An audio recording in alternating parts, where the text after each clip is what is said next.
All right, let's go from that Big Ten team to another Big Ten team, the Washington Huskies. You see what I did there? Now, Washington hired former Arizona head coach Jedd Fisch from Arizona to replace Kalen DeBoer. This is also just kind of a trickle-down effect from Nick Saban announcing his retirement, right? And we're going to continue to see this happen, right? Because Kalen DeBoer goes to Alabama, Jedd Fisch leaves Arizona to go to Washington, and then Brent Brennan goes to Arizona from San Jose State. But I think the coaching job that Jedd Fisch did last year was one of the best in all the sport. And while I've heard other folks say it didn't get the national coverage that it should have, I was here yelling about it. And I've been here yelling about it because 20-12 against Washington was the first clue. Playing USC to damn near beating them was a second clue. They go win 10 games this year, and then they beat up on Oklahoma in the Alamo Bowl with a true freshman at quarterback who didn't start the season as a starting quarterback. Noah Fifita's a guy. He's a dude. And this is after Jedd Fisch goes 1-11 and then 5-7. Now, the thing about him is that he's a journeyman, okay? I don't know that we've seen a whole lot of head coaches have as much movement over the past 2 decades as Jedd Fisch. This is a man who has worked for 9 different NFL teams and 4 different college football teams in a variety of roles, mostly wide receivers, quarterbacks, offensive coordinator. Okay, got the head coaching job at Arizona, ain't looked back since.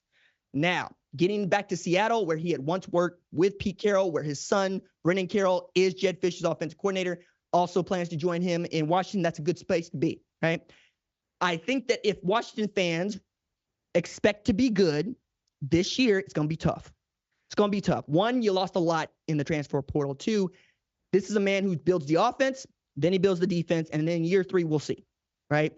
If he can succeed in getting Noah Fifita to join him at Washington, I think they got a shot to be a little bit more than competitive in their first year in the Big Ten.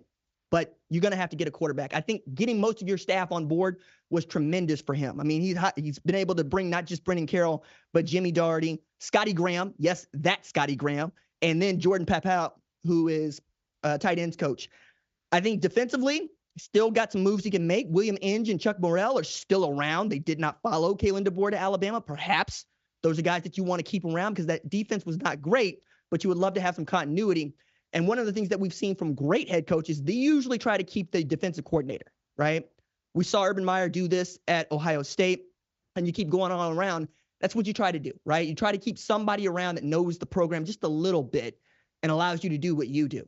Now, outside of that, you're going to have to really take a look at what you got and what you can go get at this time, because the worst part about this for Washington is that it comes at a really low point in their career, in the coaching cycle, right? We're not used to this. Matter of fact, last time I saw one this late, it was May, and Kansas went to go get Lance Leipold.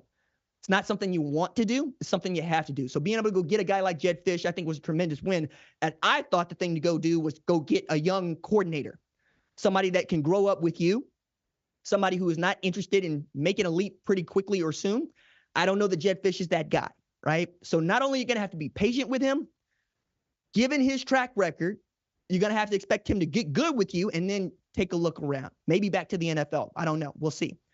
I do think that Washington is going to have to more or less live like Michigan is living now, except without the national championship, where you get to celebrate having won the last Pac-12 title, having an outstanding season with Michael Penix Jr., having an outstanding couple of years, 2 years, with Kalen DeBoer.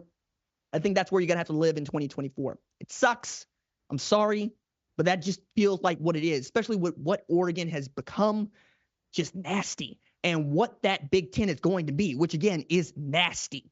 If you like what you've seen, consider subscribing to the #1 college football show on YouTube, the Fox Sports app, or wherever you get your podcast.